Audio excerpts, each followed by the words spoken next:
무의식 속에서 나올 때 대사가 정말 잘 나온다고 생각하는데, 무의식에서 대사를 칠 때 어떤 생각을 해야 할까요? 공감은 해요. 그 무슨 얘기인지는 알겠어요. 네, 공감은 합니다. 그러나 동의는 하지 않아요.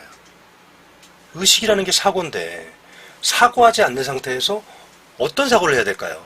그러니까 무의식이라는 건 무사고, 사고를 하지 않는. 그러나 어떤 사고를 해야 될까요? 어떤 생각을 해야 될까요? 이런 어떤 모순어법 같은 표현이라고 할 수 있어요. 근데 이제 그 질문의 의도는 저는 알겠어요. 무의식적으로 연기를 한다. 무의식적으로 대사가 나올 때가 잘 나온다. 맞아요. 그것은 뭐냐면 달리 해석하면 좀 어려운 질문이에요, 상당히. 내가 어떤 텍스트에, 작품 속에 그 작품의 어떤 내용, 상황, 인물, 이런 걸 의식하지 않고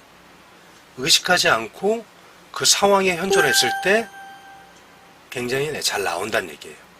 그것은 뭐냐? 첫 번째, 이 여기서 주어진 환경과 상황이 내 몸에 체화되어 있어야 돼요. 내 몸에 배어 있을 때, 배어 있고 내가 의식하지 않은, 의식을 안 하고 연기가 나오는 거. 이게 가장 좋은 겁니다.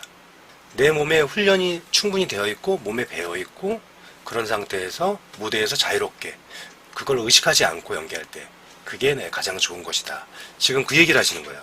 그런데 그때 어떤 생각을 해야 되냐고요. 그게 질문이었던 거예요. 굉장히 어렵죠? 교수님 말이 맞습니다. 그 질문입니다. 제가 너무 풀어서 얘기를 글로 쓰다 보면 그럴 수 있어요. 글로 쓰다 보면. 네, 그 얘기 맞죠? 지금부터 이제 답변이 나가는 거예요. 내가 그것을 인지하고 몸에 완벽히 퍼펙트하게 체화가 되어 있어요. 그러면 성우님이 얘기한 것처럼 아주 좋은 연기를 의식하지 않고 좋은 연기를 할 수가 있습니다. 그게 맞아요. 거기엔 동의한다는 거예요. 거기엔 공감을 한다는 거야. 두 번째, 그러나 내 몸에 퍼펙트하게 체화가 되지 않았다. 굉장히 유용합니다. 의식하지 않는다는 거예요. 그 인물이 아닌 이상 어느 정도의 의식이 있어야 사고를 예방할 수 있어요. 예를 들어서 여러 가지 신이 있겠지만 이야기시키기 위해서 조금 극단적인 예를 들어볼게요. 햄릿에서 레오티즈와 햄릿이 결투신이 있어요. 그런데 나는 내 몸에 체화됐으니까 이제 내 의식하지 말아야지. 그 상황을. 칼싸움하다 어떻게 될까요? 의식을 한다는 건 뭐냐? 합을 맞췄다는 거야. 합을. 이렇게 팅팅팅 이렇게 팅팅팅 이렇게 연습을 했어요. 여러 번 연습을 해서 반복이 됐어. 그런데 내 몸이 완전히 체화됐으니까 이제 이걸 잊어버려야지. 칼싸움을 한다. 팅팅팅 사고 날 수 있는 거죠. 그래서 약간의 긴장과 의식은 반드시 필요하다. 그러나 아까 얘기했던 하나의 방법론, 내 몸에 완벽하게 체화됐다면 그것을 덜 의식할 때 좋은 연기, 풍성한 연기, 즉흥적인 연기가 도움이 된다. 그렇게 그 부분에 대해서 공감을 한다는 거예요. 성우님이 더 도움이 될 수 있게 하나 더 예를 들어보겠습니다. 깊은소로님이 이제 음악을 하신 분이니까 음악을 해요. 음악을 하는데 내가 처음에 연습할 때 보십시오. 어떤 음악을 연주를 하는데 악보를 보고 한단 말이에요. 악보를 보고 하잖아요. 그러면 내가 굉장히 의식을 해야 하네요. 그 악보를 보면서 철저한 의식 세계로 들어간다고. 그 악보를 내 몸에 체화시키기 전엔, 습득하기 전까지는 철저하게 의식행위를 할 수밖에 없어요. 악보를 보고 피아노를 연주해야 된다고. 아, 잘 안 되네. 또 다시 연습하고 다시 연습해. 그럼 몸에 배야 안 배요? 내 몸에 그 악보가 체화가 된다고, 그 음악이. 그러다 보면 안보고 한번 해볼까? 따당, 따당, 따당, 따당. 아, 예, 안 되네. 다시 또 보고 하고. 의식에서 무의식으로 들어가요. 의식에서 무의식으로 들어가. 그리고 무의식으로 들어갔을 때 따당, 따당, 따당, 따당, 따당. 와우, 너무 좋다. 공연이 바로 코앞에 있어요. 그때 완전히 무의식으로 연기를 해야 되냐? 그것이 위험하다는 거예요. 그렇게 설명을 하면 아주 간단할 것 같습니다. 완전 무의식은 위험하다는 거예요. 그래서 약간의 긴장, 약간의 의식. 그래서 피아니스트 하시는 분들도 연주를 할 때 그 악보를 못 외워서 악보를 펴놓고 할까요? 그 피아니스트 준비하시는 분들이? 저는 이거 몰라요. 전 진짜 몰라서 물어보는 거예요. 깊은 소리님.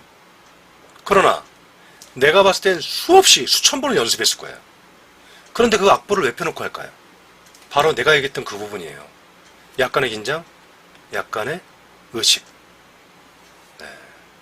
그렇게 해야지 정말 퍼펙트한 연주를 할 수 있다는 거예요. 흔들린 연기를 할 때 무의식에 들어갔다고 할 수 있을까요? 글쎄요, 그거는 뭐 상황에 따라 그리고 어떤 배우에 따라 차이는 있겠죠. 그러나 그거를 이제 어떤 질문을 요구하는지 모르겠지만 우리가 샤머니즘, 소위 얘기해서 무속신앙에서는 그걸 접신이라고 표현할 수 있겠죠. 접신.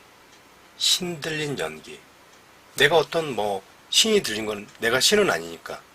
뭐 귀신은 아니니까. 근데 접신을 통해서 어떤 다른 인물이, 다른 영혼이 내 몸에 들어오는 거예요.